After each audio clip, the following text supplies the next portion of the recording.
Hi and welcome back.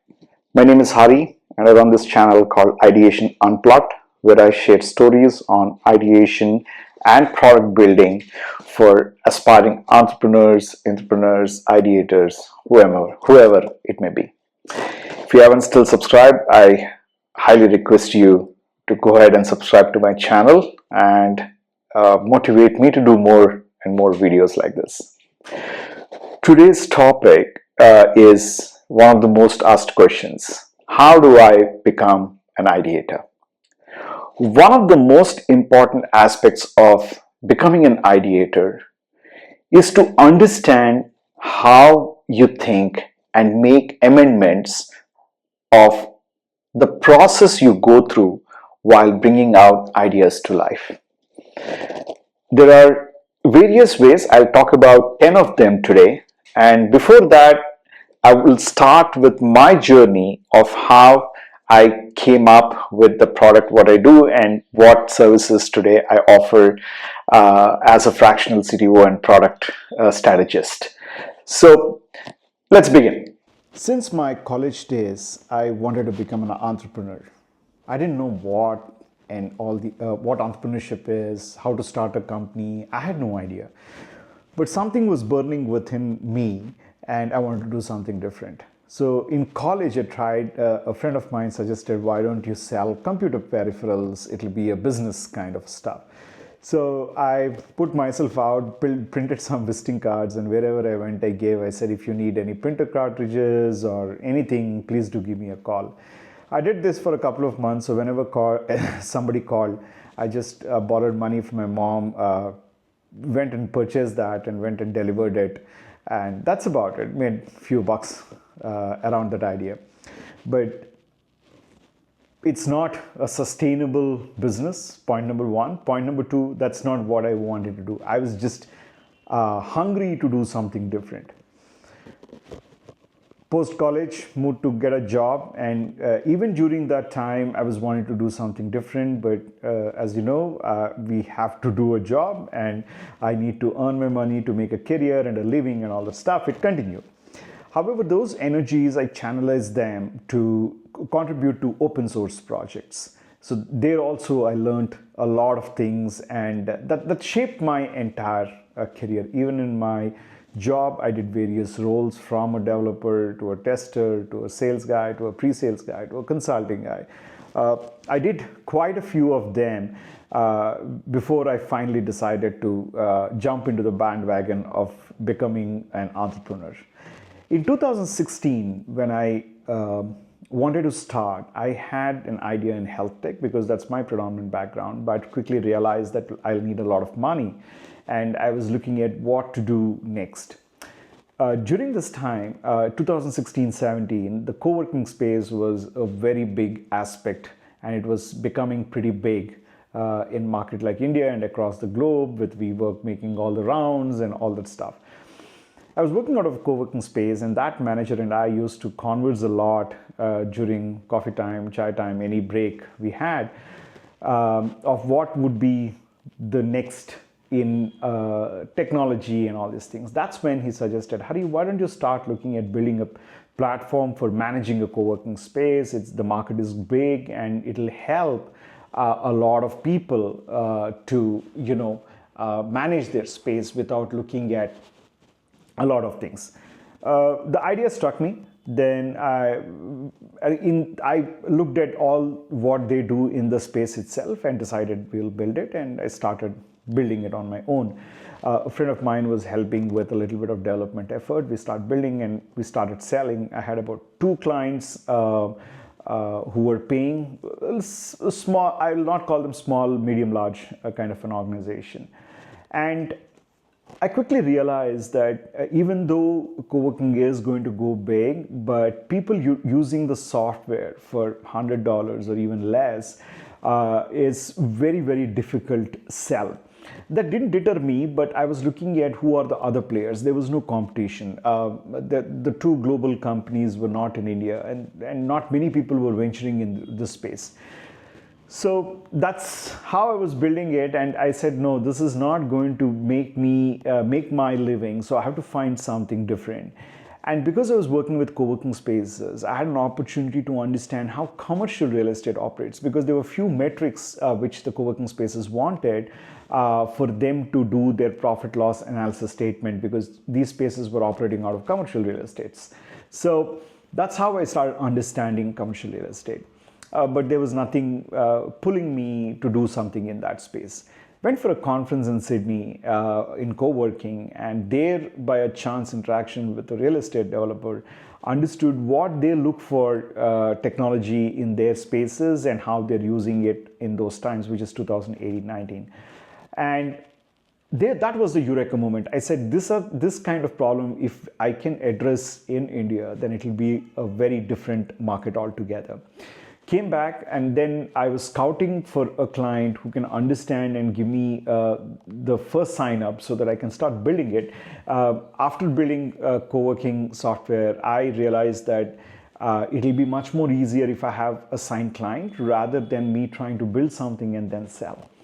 That's how the journey started. And another encounter gave me an opportunity to talk to a large tech park CEO. And I said, if you have time, I want to explain my idea. It took 2 hours to explain, and he said, Hari, I really like it. I want to sign up. I asked him for a token amount for as my incentive or for the motivation, and he obliged and gave me the first check, and there was no looking back. We went live during the first COVID, and the rest is history. That's how Haplo came into picture. Now, why I told the entire story is not to boast what I'm doing or where I have come to, but what I'm trying to say here is consistently thinking about the problem and consistently understanding how things work. Wherever I go, trying to look at how things go in that part of the world or that part of the town or that part of the country. This gave me a perspective of what I can incorporate into the technology platform to make it more appealing to commercial real estate developers. The whole process of ideation is just not 1 day or 2 days. It happens over a period of time. And I would definitely say it needs practice in terms of how you look at solving the problem. It will take time, but you will hit it. Anyway, that's my journey, and that's how we have come here with Haplo. Now, let me take a different path and talk to you about the 10 principles of how you can start becoming an ideator. To become an entrepreneur, you need to be an ideator. And if you look at any successful entrepreneur who has made it big, who has failed, or anybody, if you take the learnings, it's look at the process, what they went through. Don't look at the outcome, but the process. That's what makes you understand how you have to build solutions and not get stuck with the approach of what you have. So let me give you 10 perspectives or 10 different ways how ideators practice becoming ideators. The first thing is start with the need. There are n number of problems in the world which we can solve, but not every problem is something what we can solve. We need domain understanding. We need the value it creates. We need how many people like us are looking at the solution. So there are a lot of perspective which comes, but there'll be one problem which might come close to your heart. And when you start thinking of the problem, start with the need. And that will transform the way how things come out. It's not the point that you need to think of the hard way to solve a problem. Simple solutions can create amazing products. I'll give you one live example. Long ago, Johnson & Johnson used to sell the plaster for patients who have who have broken the bones or something like that. When they were selling the plaster, they were looking at consumer feedback, and one doctor gave feedback saying that patients are complaining of irritation skin after the plaster was removed. So what the head of research of Johnson & Johnson did was to send a packet of Italian talc along to the doctor, and he said, why don't you use it with your patients and let us know? He used it with the patients, came back with a feedback saying it worked. So going forward, with every box of the plaster which was sent, they also included the Italian talc, and today the same talc became Johnson & Johnson's baby powder. Look at the transformation. It's a small problem or an important problem in the medical side. Johnson & Johnson could have ignored it and said, no, I'm not interested in that. As long as I'm solving the problem of fractured bones, I'm not going to get into the post of it, which is the irritating skin. But no, they didn't. They went on to give the talc in a small packet, and that became one of the most selling products of Johnson & Johnson's, the Johnson's Baby Talc. Small things make a big difference. So start with the need. So here was a need to solve a problem of irritation skin, and the small packet changed the future of the company for them at all. So this is how you start ideating. The second part of ideation, it can be you alone or group of friends or family, whoever it is. Start with a supportive ecosystem. Now, what happens with supportive ecosystem is it'll help you collect information. That's the most important part.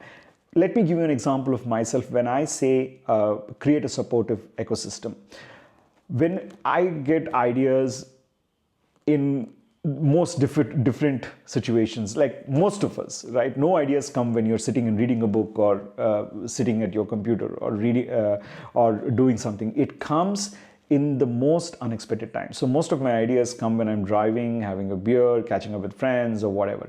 So what I do is I take my phone and just record my idea. And the recording is because I want to see how passionate I was when I play it later on. I record the idea and leave it. I come back and start looking at what I have recorded and what's the thing and things like that. Many a times it makes to the next cut, otherwise I just delete it. The next cut, it gets into my Notion for me to do a little bit more research and understand if my idea is making sense or it is not making sense, and then I go forward.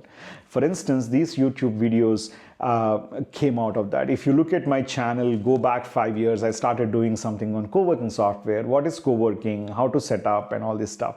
Then I talked a little bit of entrepreneur endurance and things like that, but I said that's not my key skill set area. And I was still ideating on that. And now 5 years later, I think I am at that point when I know clearly how I want to build this channel. That's why I called it Ideation Unplugged, because this is going to focus on how problems are being solved, which can help you think in a different direction and help you build your product or service up. So create that ecosystem which will support you to create more ideas. The third part is gathering voices. This is nothing but feedback. Now, I am the only one who says don't ask the customer what they want, because as Henry Ford said, they will need faster horses, but not cars. So I'm not contradicting my statement. What I'm saying here is when you gather voices, you're sharing your idea with people. Look at the reaction. If that is a problem for 8 out of 10 people you have spoken, that's the solution you want to search for, an effective way of solving that problem. Here, you're not sharing your solution, you're sharing the problem to get the perspective of what they think of a solution and would they buy that solution if it exists in the market.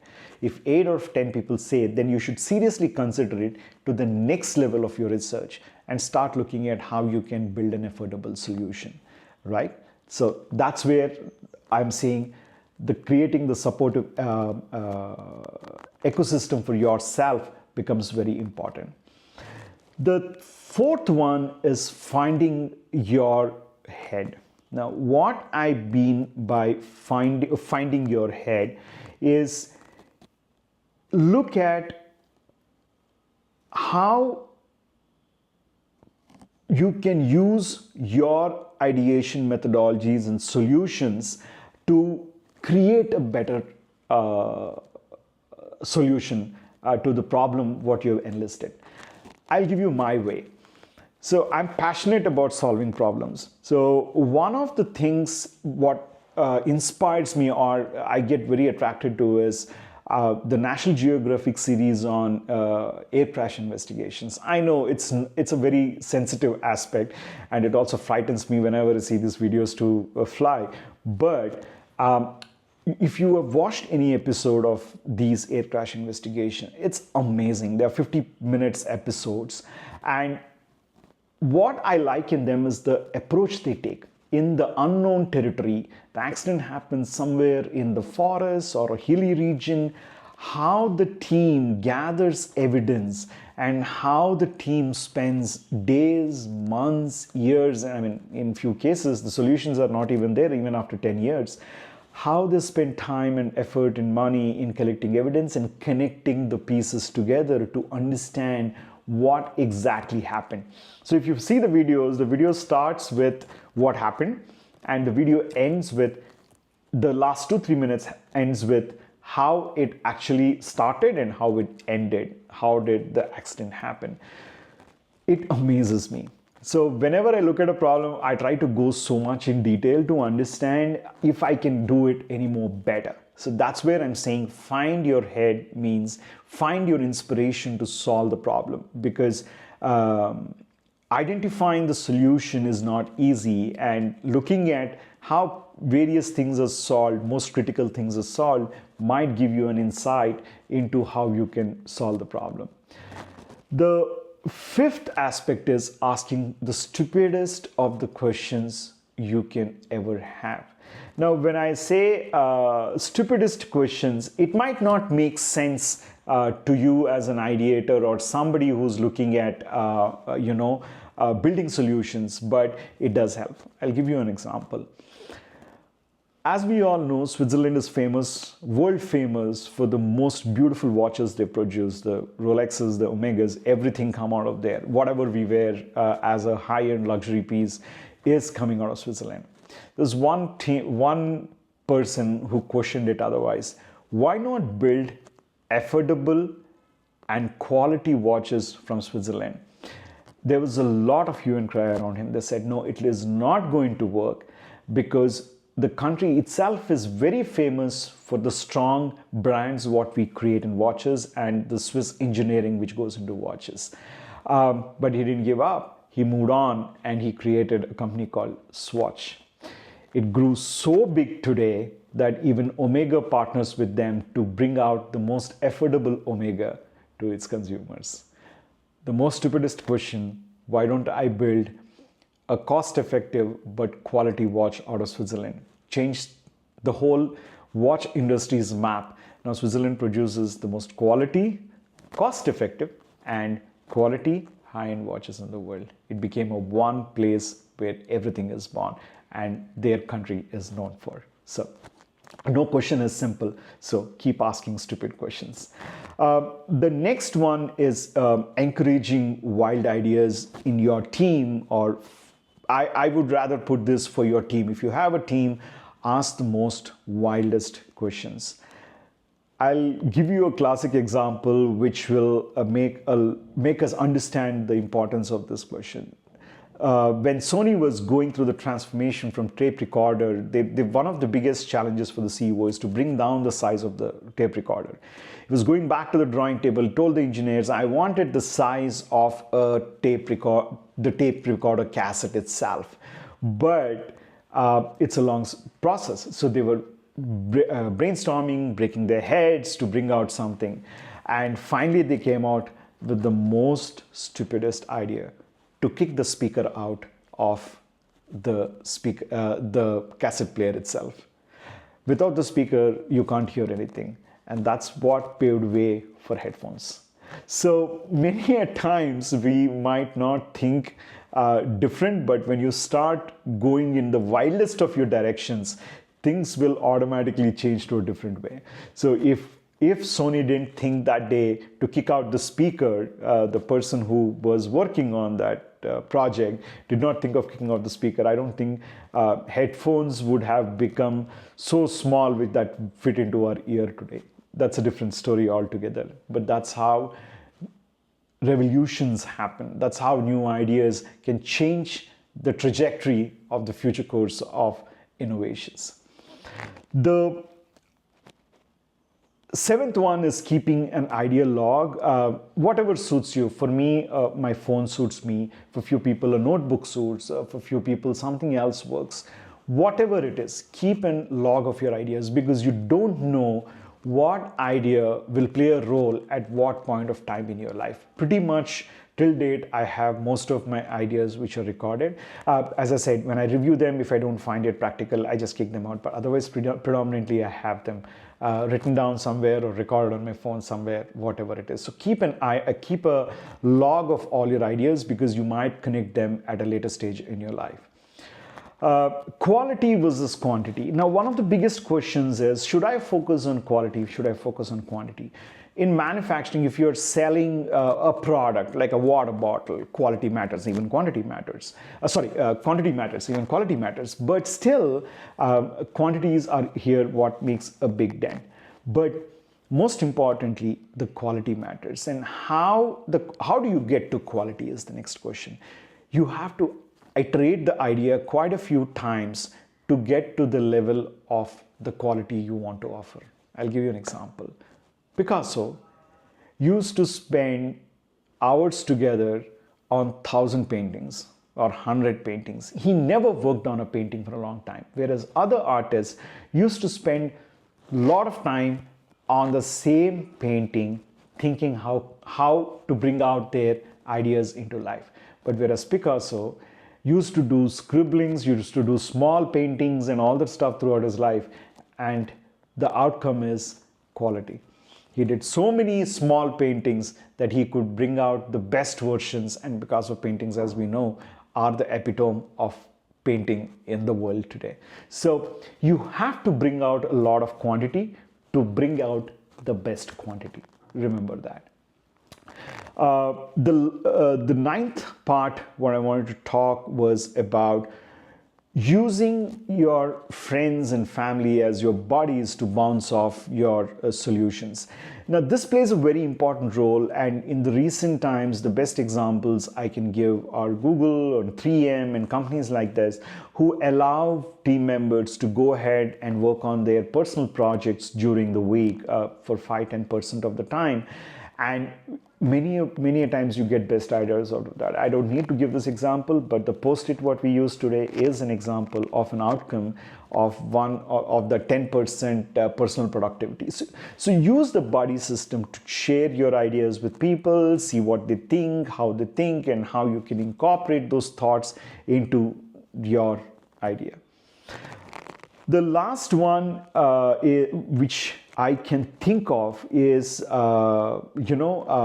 making bad ideas better. Now, this might sound a little different, but there is a beautiful example I can give.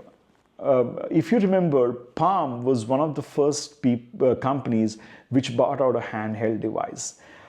They bought out a handheld device. I think, if I'm not wrong, the name is Zoomer. They bought out this device and they started selling it. This is early 2000s. And when they went back to take feedback from consumers, they said, we don't want anything to compete with the computer. Remember, computers were just coming out. It's the 90s. People started using computers a lot and they were just settling down. It's the next big thing, like the AI of today. Computer was that day. And Palm was trying to make it even more smaller, and people said, we don't want a faster computer or a portable computer. Don't compete in that segment. Compete with a pen and paper. That changed everything. Palm device became the personal digital assistant where you can check your email and scribble a notes or some things like that. And if you have not used a Palm device, I think the next big thing which came out was the Microsoft Pocket PC. I should have it somewhere even today. The Microsoft Pocket PC, but 2000, in the second part of 2000s, the smartphones came and everything went into a different direction. But the point I'm trying to make is make the worst of the ideas better. And once you bring the product, start talking to people to see how they want to use it and how their experiences, and pick out problem areas and make those solutions better, you'll find a huge market. In summary, what I am trying to say is becoming an ideator is like practicing. You want to be an athlete, you need to practice every day. You want to be a cricketer, you need to practice every day. You want to be playing a sport, you want to do painting, you want to learn music. Anything needs practice. As an entrepreneur, you want to become an ideator, it also needs practice. Give time every day for practicing how you ideate, or incorporate that as your lifestyle, and that will take you to becoming a successful ideator, which will help you to translate yourself into an entrepreneur who builds meaningful products. Hope you like this video. Once again, please do subscribe to the channel and help it grow, and I will see you later in the next video. Thank you.